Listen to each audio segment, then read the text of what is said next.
Well, welcome back to another edition of Bill and Kipp's Excellent Bible Adventure with the Gospel of John. We're going to continue on this week, and this time we're sort of shifting. We've been giving you over the past three segments. We've been giving you sort of an in-depth look at the person John, and then sort of the nature of the Gospel of John and the writings of John, and how there was what makes John unique among the other portions of the New Testament. And so this week we're actually starting in on the actual gospel, moving through the gospel, through the major stories and major images of the Gospel of John. And of course we'll begin chapter 1, verse 1. And it begins in a very, I guess we would say, familiar way, because it begins with "in the beginning." Genesis, if you'll remember, in the Old Testament, the first book of Scripture in the canon of the Bible, it starts the same way, in the beginning, and it talks about how God makes the heavens and the earth and forms everything and creates all the creatures, etc. Well, here in the first chapter, first verse, the Gospel of John, we get "in the beginning." And so it's sort of that new version of what we experience in Genesis. And we even see this carried forward in the writings of John, because in the Revelation, we have the new creation. So Genesis tells us about the creation in the beginning.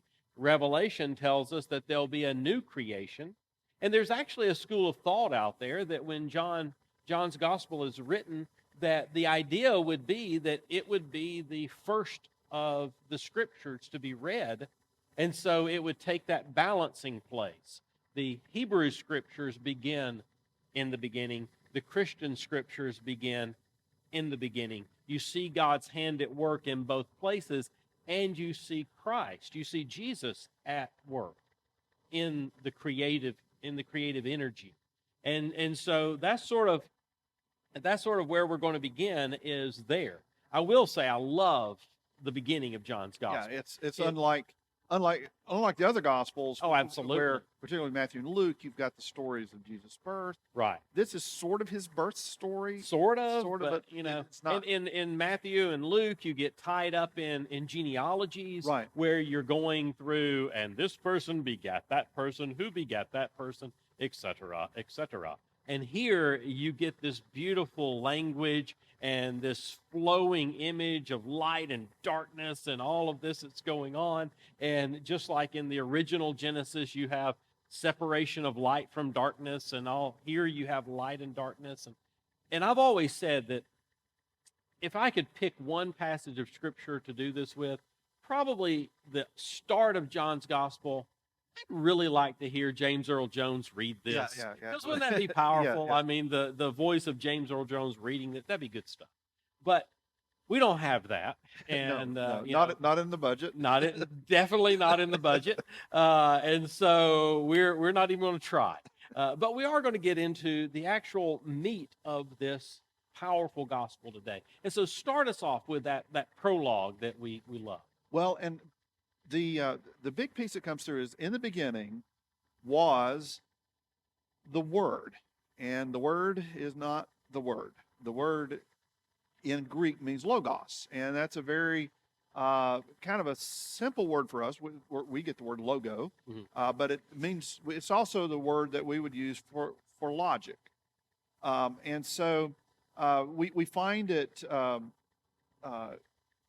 So you go back, in the beginning was the logos, the logic, and the logos was God. And so there's this ordering principle, you might say. If you really look at what this means, for us, the word logos, we use it a lot, we don't realize it. Logical theology is an ordering of, or words about God, we would say, but it's also an ordering of those. Geology is an ordering of what we know about the world. Right. Biology is an ordering of what we know about life. And so those terms we use, but in in the time of John, the Logos theology said that there was an underlying ordering principle of the universe, and it was a Greek philosophy. But it's also found in the wisdom literature of the Old Testament. And so John begins to sort of weave these together and say, in the beginning was this ordering principle of the universe, and this ordering principle of the universe was with God at the creation and was God. And so this is his description of the divinity of Jesus. And he goes on to say later on, the Word, the Logos, became flesh and lived with us. Yeah, I love that what John is doing is he's taking, living in Ephesus, writing this to be read probably first by the Ephesian church and those there in a Greek-speaking world. He takes their understanding. Right. He takes their thought and he appropriates it to help them understand the depth of God. It's a little bit like, John probably wouldn't like me referencing Paul, but I'm going to. It's a little like Paul standing in Athens and talking about you have shrines to all these gods, and you even have a shrine to an unknown God. Let me tell you about that. Let's talk about that. Let's talk about that one. I'm not going to cover these other guys. I'm going to deal with the unknown God. I'm going to tell you who he is. Yeah. And I love that, Paul does that, but I love that John, to get people into his gospel, into this story of Jesus, he takes something that they would have already known and weaves it in. Right. And as you notice, we have another very expensive prop that this may actually exceed all the previous props. I don't know that we'll ever top whatever this is. We may never top it. Well, underneath this is a wired shelf that you use for drying dishes. Okay. So if you'll pull that side, it'll pull a little bit out and push in. All right. So, but you can make shapes. I've thrown a cloth over a towel, and my kids are missing a towel these days. But anyway, and none of the dishes are drying at your house. They're not. But see, it makes sort of a U shape. You could make this a seat, a bed. But get it that side, and let's just flip it. You're seeing the underlying structure. But if you keep working at it, now you've got a bench. You've got a bench right there. Yeah. You can decorate it up how you want to. This could be pink. This could be red. But it'd be just lovely. Yeah, and I'm excited about this because you can pull it this way. See, I'll pull this out. It's completely unrehearsed, folks. Completely unrehearsed. Okay, maybe we won't do that. There we go. There we go. All right. So if you pull this over this, now we have this lovely ramp. Ooh, yeah. See, and now we need Matchbox cars. You could it could be any color that you wanted to. But somewhere underneath, whatever exists, is some structure. Right. I mean, and so if you build a building, you can have aluminum siding, you can have brick siding, you could put up wood, but somewhere underneath there's framework. There's a framework. Yeah. And that framework, without it, nothing would exist. Yeah. It would just collapse. Right. And so I'm just going to throw it. I don't want to damage that, but anyway, I'm going to throw it. So John is saying, in the beginning was this structure of the universe, and it was with God, and it was God. And so kind of from the get-go, if we're going to follow John, we're having to buy in. First of all, that there is an underlying structure to the universe, that there is a meaning, there is a purpose, that somebody has a plan. Right. And that someone who gives order to the world is someone that loves us. And so we pick up with John 1:2. He was in the beginning with God. All things came into being through him. And without him, not one thing came into being. What has come into being in him was life.